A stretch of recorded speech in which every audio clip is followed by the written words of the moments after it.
card payments, a car payment, and payments on personal debts. They say he also pocketed some of the help his campaign and spent the money on luxury designer clothing, credit card payments. Next, senior congressional correspondent Rachel Scott. I just want you to hear this again.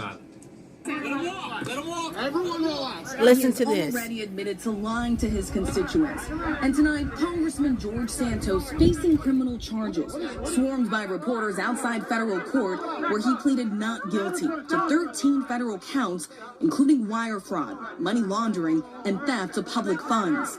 The hearing, just 10 minutes. The judge reading the charges, asking Santos if he understood his rights. His answer, yes, ma'am. He needs to be locked up and was released on a $500,000 bond. Outside the court, officers fighting to clear the way. You guys are gonna trip. You guys are gonna trip. As Santos pushed toward the podium and declared his innocence. He's not now, innocent. I'm gonna have to go and fight to defend myself. The reality is, and I hope that you lose. Prosecutors charged Santos concocted a scheme to raise $50,000 in donations to help his campaign and spent the money on luxury designer clothing, credit card payments, a car payment, and payments on personal debts.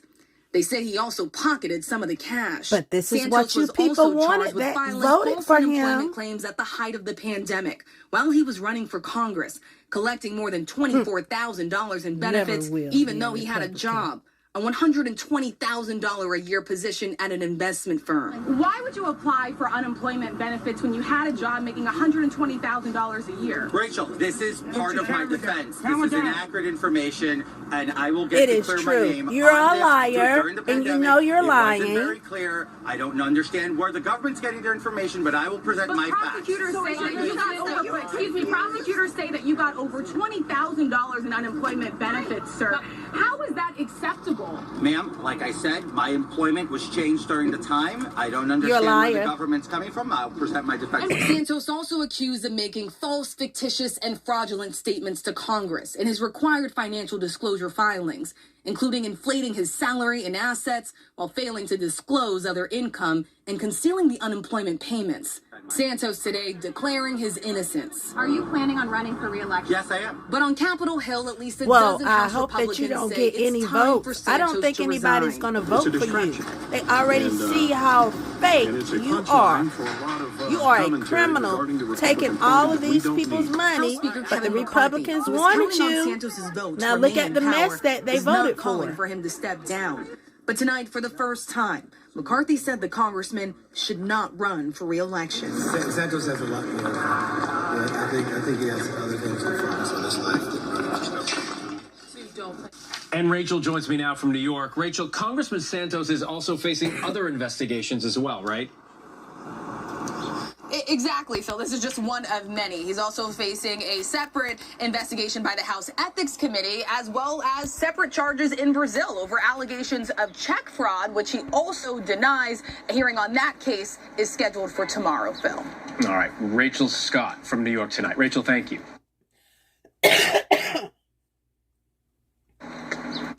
For more now, let's bring in defense attorney and former assistant Manhattan District Attorney Jeremy Saland. Jeremy, thanks so much for joining us. Let's just start with your reaction to the substance of this 13-count, 19-page indictment against Santos. And I want to first focus on the charges of donor fraud. How significant are those charges of using donor funds for personal benefit?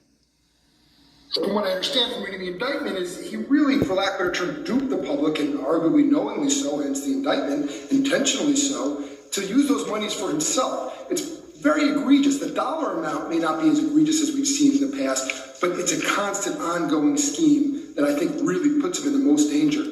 Yeah, and that's no doubt going to resonate with voters as well. I'm wondering about improperly receiving unemployment benefits as well, because a lot of people in this country so rely on that, and what the charge is he was actually making money while he was receiving those benefits. You know, you're not going to make any friends in help your defense when you are scheming to, as alleged, you are scheming to take money when people were at their most vulnerable and most desperate and needed those dollars to pay for their family's mortgage, to pay for food on the table, to keep businesses afloat. And every time, every week that Mr. Santos has allegedly had signed off and said, I'm unemployed, and then collecting those dollars, even though it's only in the tens of thousands, it's offensive to the average American, and rightfully so. You know, I know from covering cases like this that the Public Integrity Unit will move quickly if they have the evidence, but I'm wondering, were you surprised by the speed of this investigation and the indictment? And what, if anything, do you think that says about the government's case? Well, speed, you don't know when this ultimately started or when it initiated. I think the government started to look into Mr. Santos once his lies were being revealed. And there's been so many lies, not necessarily in the four corners of this indictment, but in terms of his conduct. So it doesn't shock me that we're at this point. Some might argue what took so long. But the government seems to have a very strong case, at least for some of the charges, if not most of them. Again, there's records, and records don't lie. Records tell the truth. And if he was collecting, for example, as we just discussed before, unemployment benefits, and at the same time depositing checks into his bank account for work, there's really no defense to that. It speaks for itself.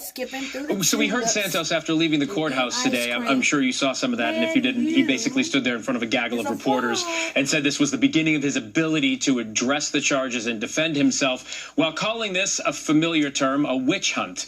What did you make of his remarks, his demeanor at the time of his remarks, and how he's handling this publicly? Y'all just love to say witch hunt. You know, this was sort of the Donald Trump peacock feather defense, and look at me, and I'm the victim here. And it shocks me that an attorney would allow his client or her client to be so open and start saying things without having control on a leash, because he came across as cavalier, arrogant. I think he said something about, this will be my book, I'm going to stay in Congress. It's a witch hunt. Again, talking points of Donald Trump. He did himself no favors. He seemed to relish the moment, arguably, which does not really do anything for him before a judge who has the discretion, if there's a conviction, to sentence him well beyond the guidelines or less than the guidelines. So he really was foolish. If you were his defense attorney, what kind of credible defense could Santos mount based on the charges against him and based on the lies we know to be true so far? They are starting, a three-legged race, which is difficult enough with no legs, well behind everybody. It's extremely difficult because the papers don't lie. The potential witnesses when we talk about these people in the indictment, there's a lot that he has to deal with. But the government, when they go after a legislator, they are very serious about it and they do their homework. Defense Attorney Jeremy Saland, thank you so much for the conversation. We appreciate the insight. And so this is what I'm saying. I never trusted this man, Santos, or whatever his name is. I never trusted him. He always looked suspicious to me. And if you go back and you look at him when they was voting for the speaker, there wasn't a lot of people conversating with him, except that little Marjorie Taylor Greene, but she's a snake anyway. Yet and still, he looked like he was a phony and did not fit in that category with everyone else.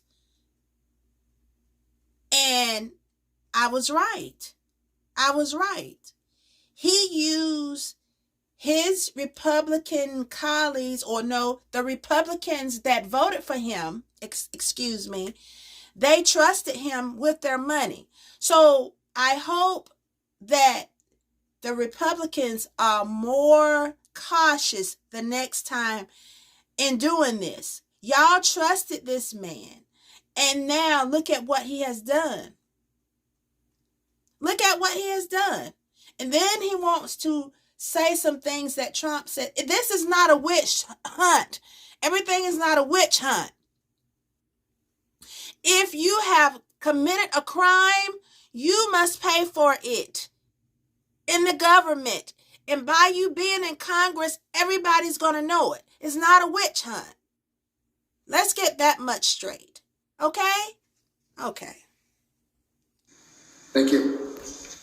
And now to the U.S.-Mexico border.